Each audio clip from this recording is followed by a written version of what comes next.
So, with everything glued together, now it's time to start getting things finished up, cleaned up, and assembled. Strap in, let's start finishing this guy up.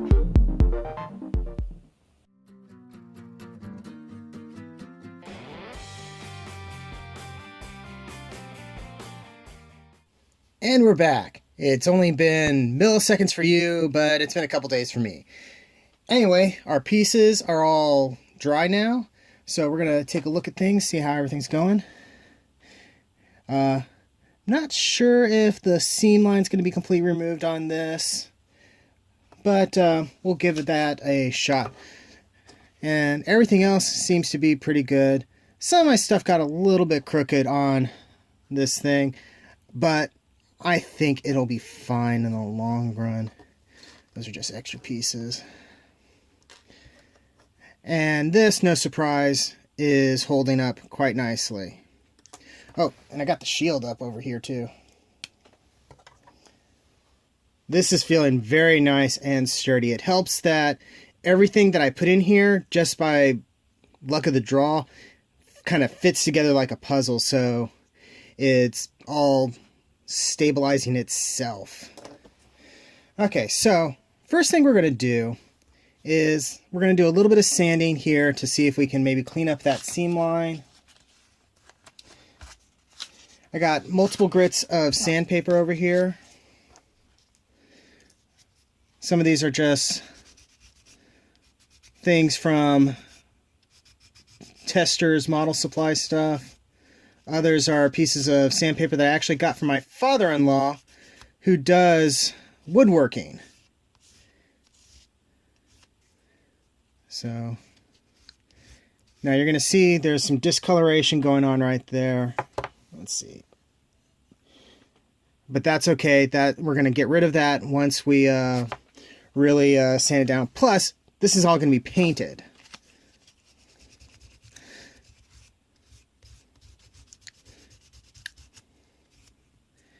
And the seam line is actually clearing away a little bit, at least down here. So that's something at least. Shows that the glue did its job. So as you can see, I got the sandpaper wrapped around just a little wooden block.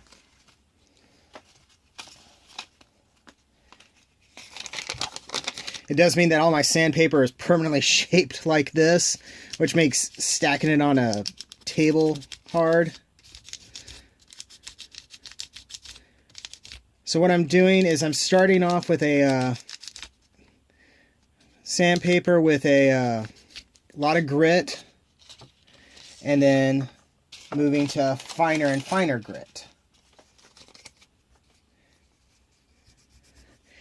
Now, for some people in the model making world, they'll only use like maybe 2 or 3 grits of sandpaper and call it a day.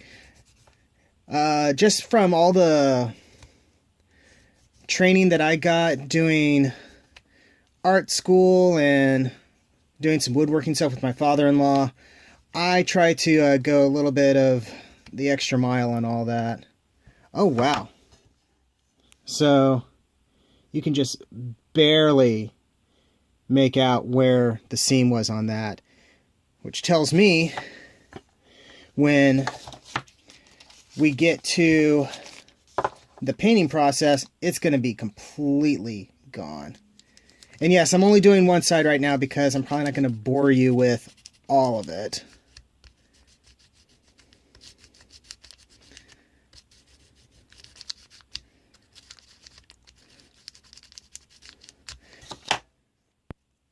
Almost done. And this should, in theory, be my finest grit. To be honest, the Tester stuff doesn't have numbers on it, so I'm kind of just taking a guess. And there we go. Not too shabby.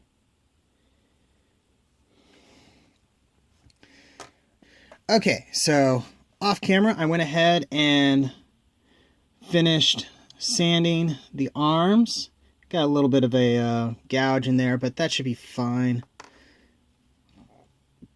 And the seam line removal, for the most part, was a success.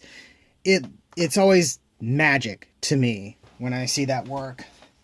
Now, something that I came up with between in the last couple days is I knew I wanted to add something else to the arm to maybe act like a stabilizer or something like that, because he does have a giant sword that is not normal equipment.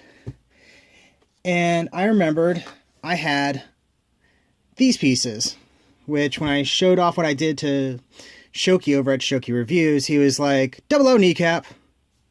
I'm not surprised that he could identify that piece just by looking at it, from the side. Anyway, so I kind of just sort of popped it on, and that looks pretty good. And then I was looking at this little gap there, and I realized that width looked familiar, which is a weird thing to say, but stick with me. Doing this off frame for maximum reveal.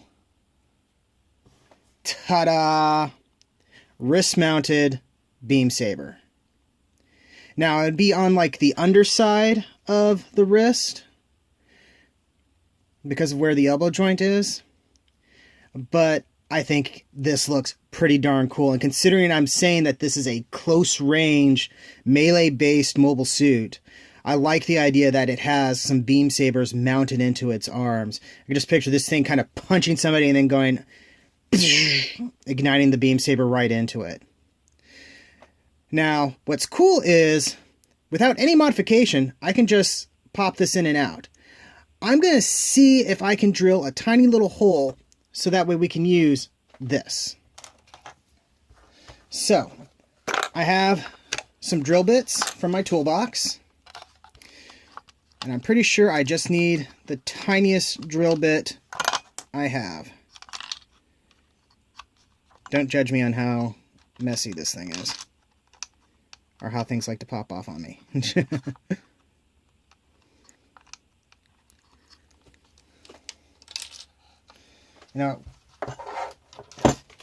We'll deal with that later. Anyway, so we'll just check real quick. Yeah, that looks to be about right. Sadly, I don't have a pin vise, but I don't think I'll need one for this, because the plastic isn't super thick there. The only thing I may have to deal with is that, but I don't even really need it to go that deep. So, I'll try to do this in frame. It would be easier if I have a pin vise. But you can just press hard and use your fingers to spin the drill bit around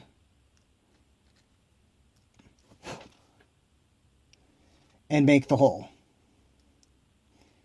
And here's the thing, if I mess up on this, or it doesn't work the way I want it to, I'm not going to panic, because all I can do after that is just fill that hole in with some putty, and then just use the friction of the beam effect part to hold it in. And considering there's going to be paint on this, there we go. We're through. It's fighting me a little bit.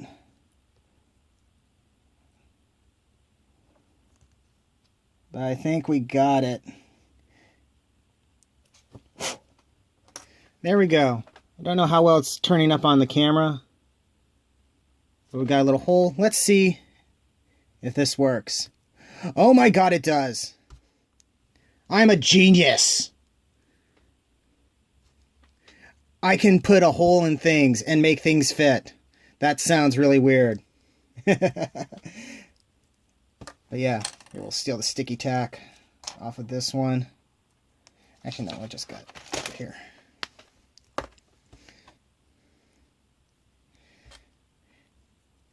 But yes, Mechanical joining for the win. Ah, look at that. And it just pops out. Oh, that is so cool. In case you haven't noticed, I'm super pleased with myself. So now what we need to do is get a hole drilled in this piece and then glue these on to the arms. I'm probably going to have these painted a different color, but I'm going to basically have to do that either by hand painting or masking, because there's no way that I can paint these and then glue them without messing up the paint job. It's just not going to happen, at least not with my relatively limited skill set. But yes, that is awesome. All right, so off camera, I've gone ahead and got these pieces all glued together. There's not a whole lot of points where plastic touches plastic, so hopefully they'll stay together okay. So next up, let's take a look at our backpack. As you can see, you got some of the plow plate is sticking out in some places. So what we're going to do is probably attack it with our files and then our sandpaper. So let's get started on that.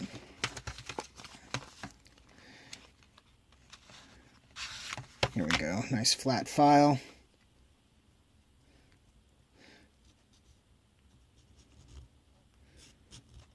Just going to do some smooth motions. Try to flatten out that proud piece of plastic. And we're not scraping away at brown plastic just yet, so that tells me I'm doing a pretty good job. And I haven't gotten down to the main level yet. Okay, we're starting to hit some of the glue. That's fine. We need to keep going.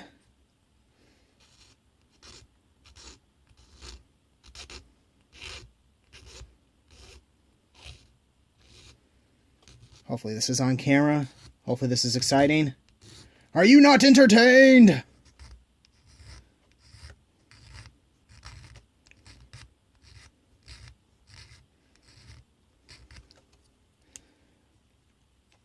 Oh, on this side we're definitely there. You can even see where you can actually, when I file away and put my finger at it, I can feel where it's like there's no seam at all. So even though seam removal was not necessarily my goal, it was something that I accomplished. There we go. Got plastic dust everywhere. That's just kind of the name of the game here. But yeah, that's smoothing out quite nicely.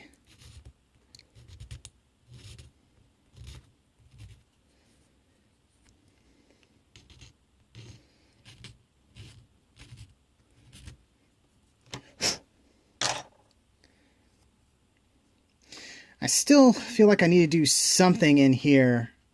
There's a gap there.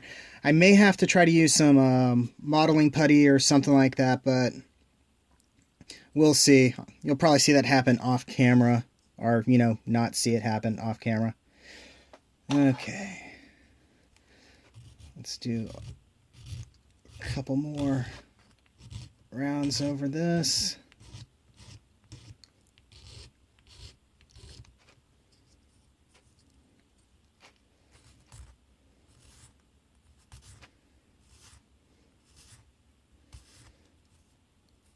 There we go. Okay, now we're going to go through the exciting world of sandpaper again.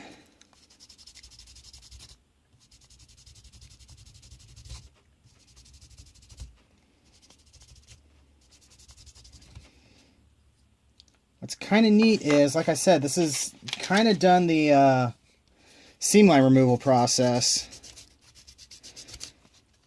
So when we get this painted, you're probably not even going to notice that it's two separate sheets of plastic. And like I keep saying, that is magical.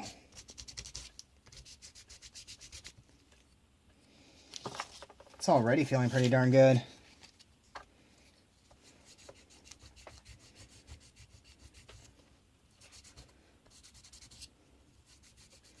I need to make sure to thank my dad again for letting me steal these files off of him. When I moved out, I kind of latched onto them and sort of looked at my dad. It's like, can I please have these? They're useful. I can do things with them. And he's like, okay. And then he explained to me where they came from. And I was like, okay, now I feel a little bad that I'm taking them. Ah, would you look at that? Look at that. That is amazing. So now we just need to do some cleanup on the sides, which may erase some of this detail back here, but I think I'll be fine with that. And then I need to do the same thing around these edges. In particular, I probably want to go ahead and file this part down because it's going to probably interfere with how it comes into the back.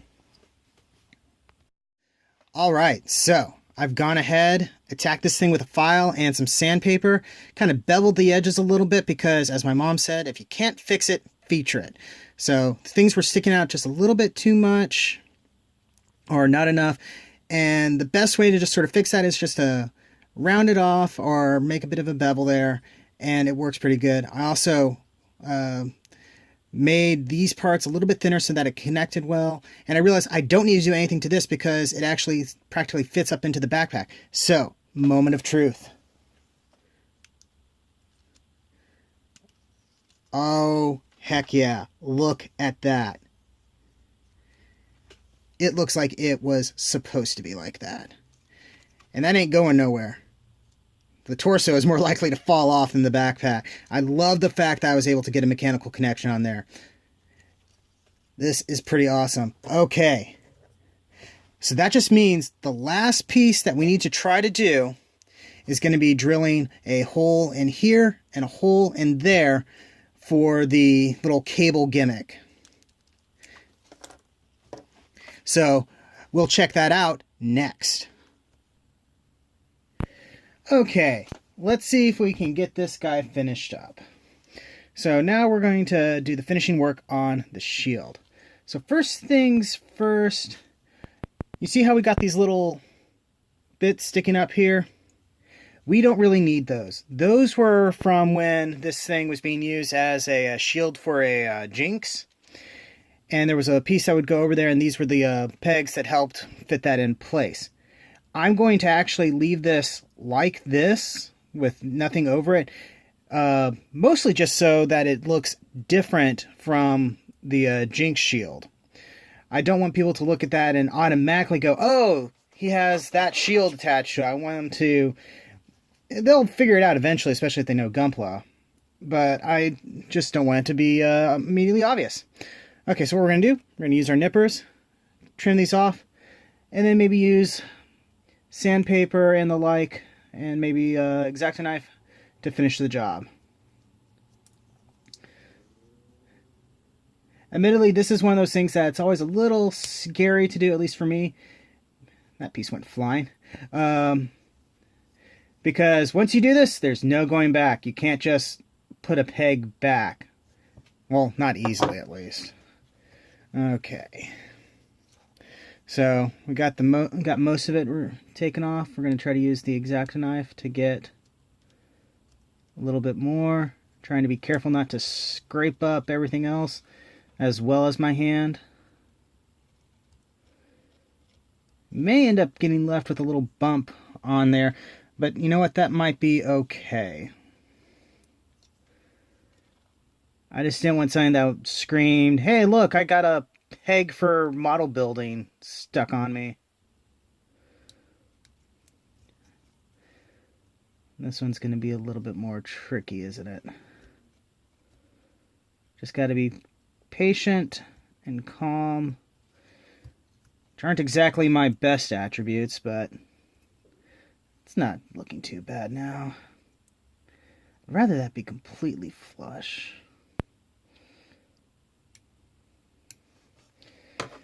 This is probably where the file comes in handy.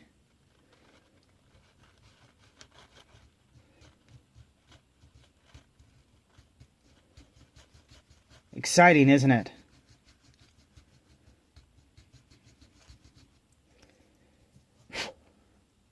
Now we're getting somewhere.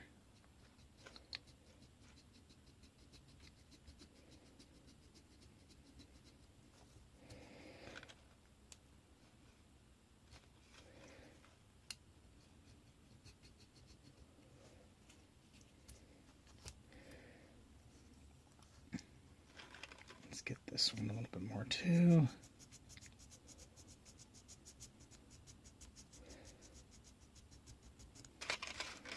This one's going a lot easier. Okay, let's switch over to our sandpaper. This is all out of order now. But that happens.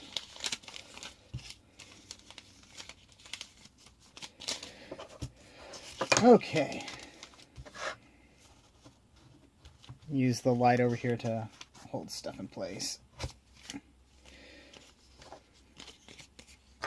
Let's see. I'll have to do this the hard way.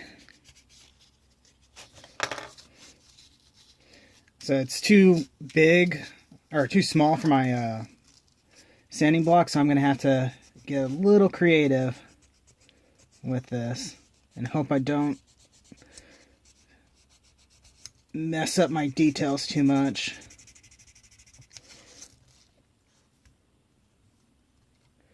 There we go, that's looking a little bit better. Still sticks out more than I'd like, but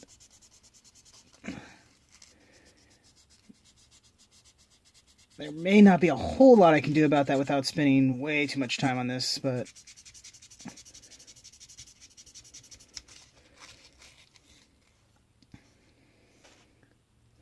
it's getting a little bit better.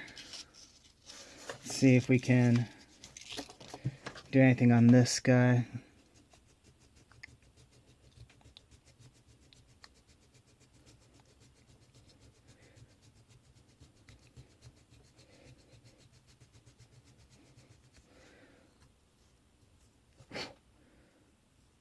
Oh, that's almost completely gone. Excellent.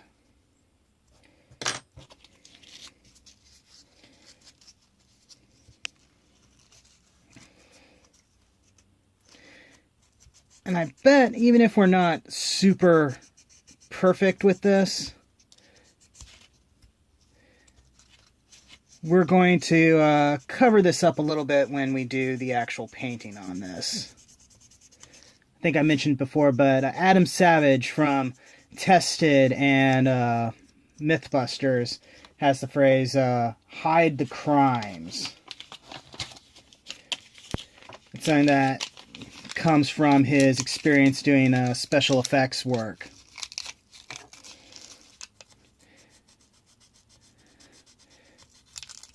So basically when you're doing the finishing work of stuff, there's a lot of things that you can do to basically hide potential mistakes.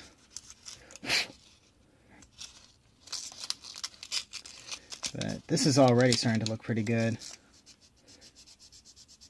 So I'm not going to be too concerned about it. Especially since we're sanding the snot out of this thing. We're almost done with this. Bear with me, folks.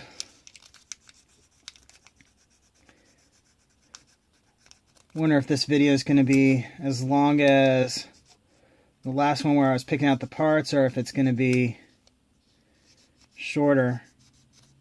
I'm actually working on the editing of that one right now. A little behind the scenes knowledge there. And last I checked, that one was coming in at like 20 some odd minutes. I think that one has a longer intro than this one because it has the intro for this entire How I Did It, or How I Do It series.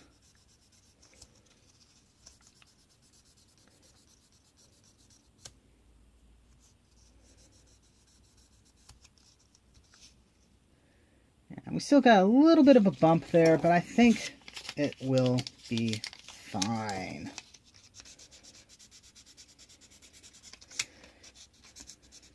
And I probably don't have to go through this many grades of sandpaper. I remember hearing somebody talk about how like they only really use like 3 grades of sandpaper, and the numbers that they were saying were not nearly as high as mine. But there we go. So we've smoothed out that surface. So it's as if it was never there. I'll probably off camera do a little bit of cleanup work to get rid of some of this excess glue stuff. But for now, we're going to switch over to getting the hole drilled for this. Now, there is a chance that something could go catastrophically wrong with this. So I do have a backup plan. Basically, if this doesn't work, I'll probably just glue this thing to the side here and maybe just say that the entire shield flies off, kind of like the Death Scythe or something. So, backup plans are a good idea. One thing I'm a little concerned about is I'm worried that this might not fit correctly. Let's make sure. Just checking to make sure I got the right thing. These things look practically the same size. I don't know. Only one way to find out. Let's do this. So we're going to start off drilling the hole into this. And I don't know how well you people are going to be able to see it over there. I'm going to try to keep it in frame, but the camera's off to the side. Again, this is something where having a pin vise would be preferable, but I don't have one of those.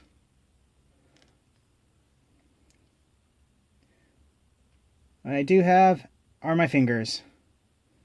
And they seem to do an okay-ish job with this.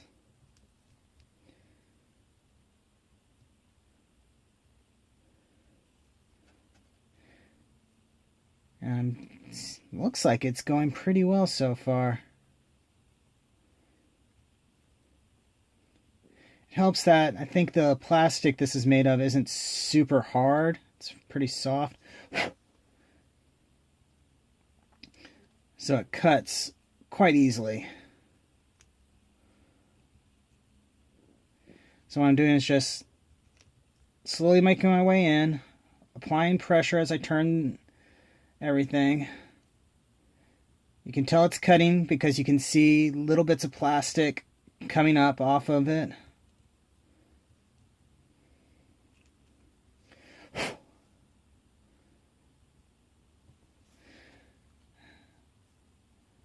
Kind of want this to go in fairly deep just so that way there's a lot of space for the wire to go into. And I'm fairly confident this is going in straight, so I'm not worried about this poking out the side. Though again, if that happens, I can probably use some modeling putty or something to cover that up. Plans within plans, y'all. Plans within plans. Let's see how well this is going to work. Okay, so this is going in. The only problem I'm encountering is the hole is very loose. So what that means is I'm probably going to have to glue this in, which is not exactly what I wanted to do, but it's what it is, what it is.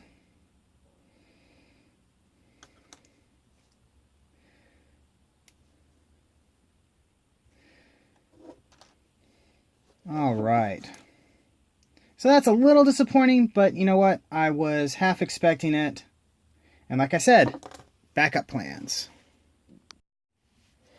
Actually, I just remembered, I think I have some twist ties that are a little bit thicker than the one I'm using. So, found one of those. I think I found one of those. Hard to say, really. It certainly feels thicker. So, we're going to give that a shot. See how well that does. Moment of truth, folks. Nope, still loose. Okay. Well, I will get that figured out off camera. Let's go ahead, get the other hole drilled in here. And then we'll go ahead and get this guy all put back together. So I'm trying to find the best way to attack this. I think we'll do... This is not the most superb place to drill because it's at an angle, but once I get it started, it should be fine.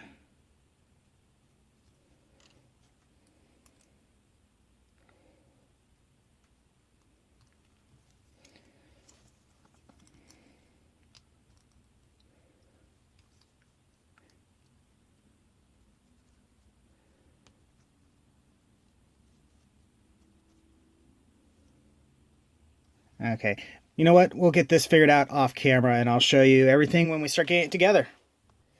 Good news, everybody! I figured it out. So, I just wrapped a little bit of just regular tape around there because all I needed was just a little bit more thickness on there, and now it's good. And this is a slightly thicker wire than what I was testing out initially, so it also fits in the hole that I've drilled there. So, let's get this guy put back together so we can see what everything looks like before paint.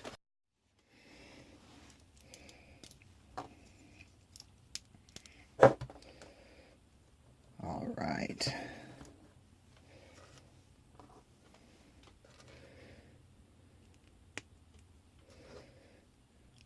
One of the things I love about this kit, and I think I've mentioned it before, is that it is so easy to put together and take apart.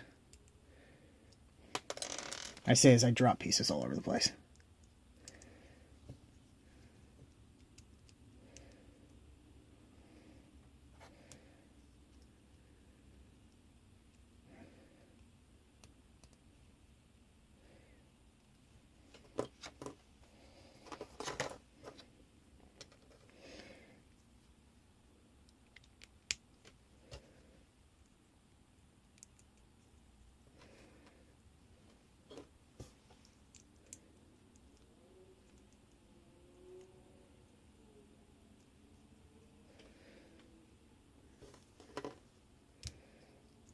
Just realized put that piece on upside down or backwards or whatever. There we go.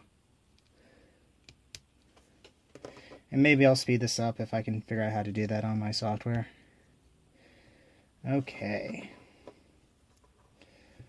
So now attach the fist.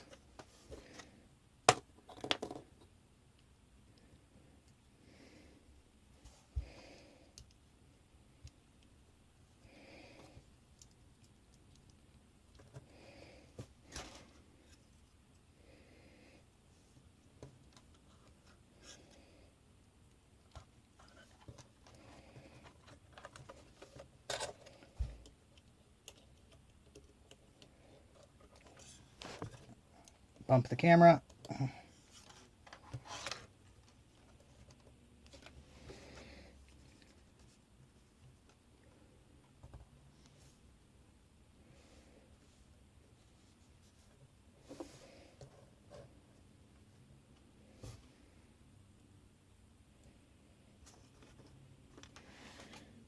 There we are.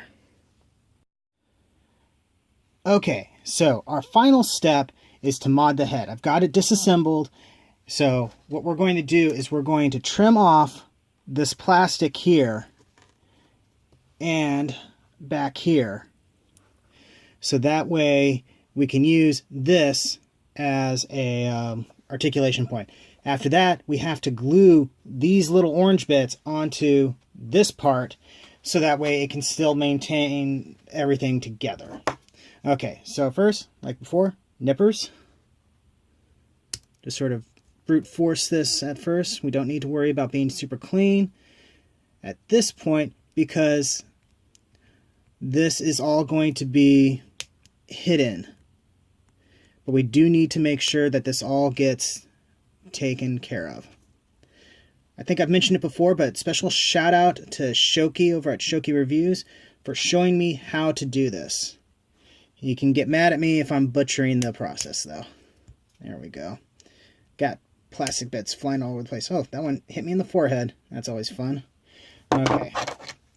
So now we're going to use our hobby knife to scrape away some of this plastic. Try not to cut myself. Also try to stay in frame and in focus, hopefully.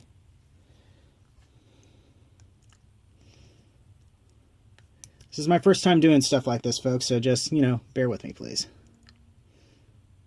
Okay.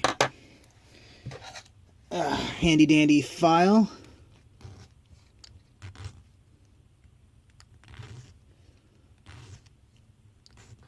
Thing that I'm trying to do here is make sure that when I'm filing, I maintain the sort of curved shape of this, because I don't want to cause problems with it rotating around.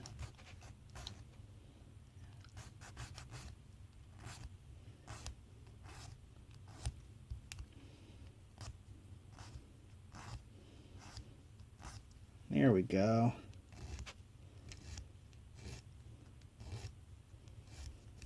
We got the tools, we got the talent.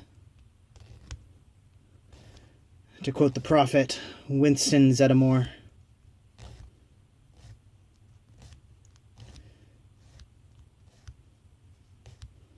It's always a good reason to have a Ghostbusters reference.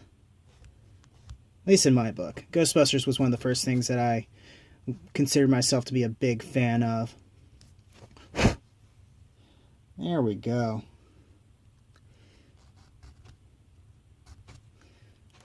Okay. We're going to test this out real quick. Ah, that's right. I need to file this down.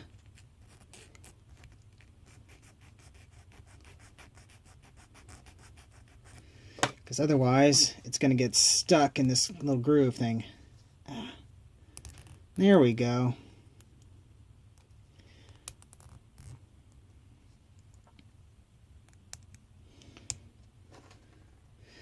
Okay.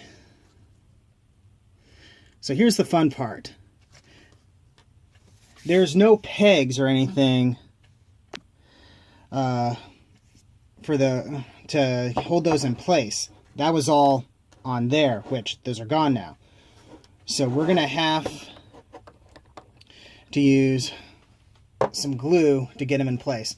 We're going to try the extra thin cement because I don't want to make a big mess of this. There's a lot of little details here that I do not want to lose. So I'm just going to put it on the edges here, and then we're going to pop it in place, press and hold for a moment. Now what this does mean is that we're going to have to do masking on this when we paint. Fortunately though, when I did this on the Leo Fire Dance, it wasn't that hard to do. And I was actually very, very happy with how it came out in the end. Okay, that one looks like it did pretty good. Let's do up this one.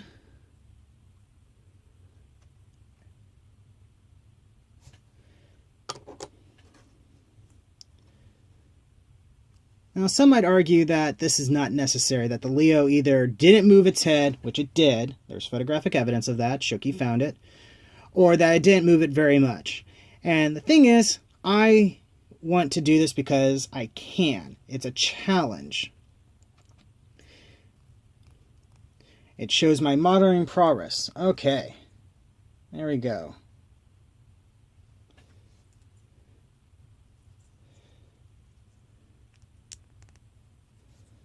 And now, you can look around a little bit. Something's still hanging up a little bit. You see?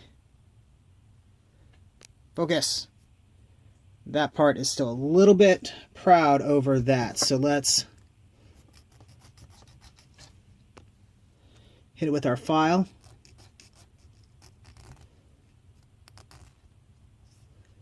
There we go.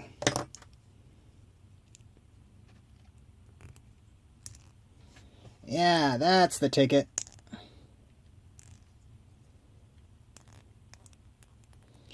Very cool.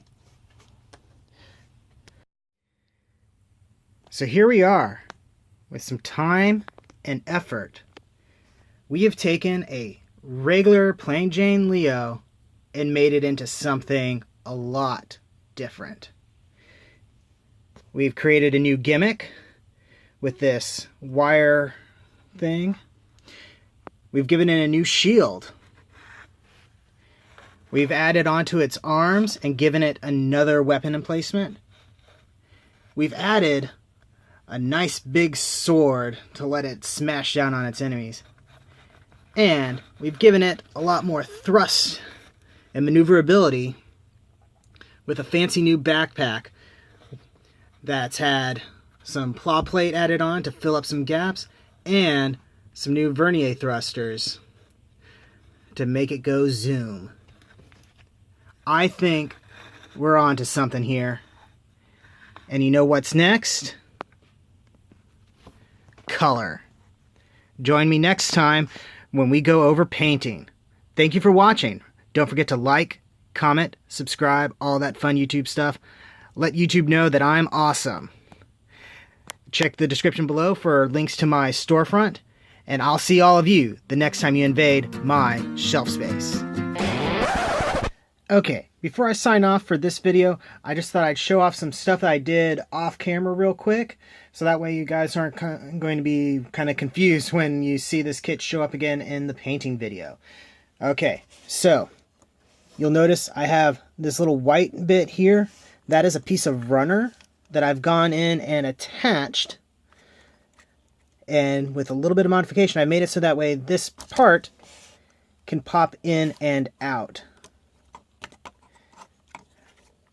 You also can see that I applied a little bit of modeling putty right here to sort of fill in that gap.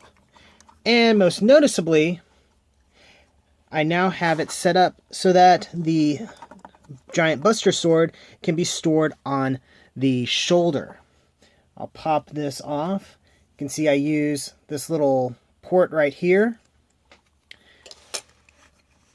And if I can get this in shot, you can see I took a piece of runner and a piece of claw plate and attached it to the shoulder. I actually drilled a hole through the this little shoulder armor thing, stuck that in, then drilled another hole through the claw plate, put that on, glued it, put a little bit of modeling putty around to help fill in the gaps.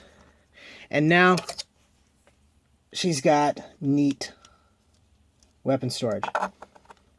I've also done a little bit of seam removal there on the sword just to make it look a little bit better. So yeah, back to the sign off.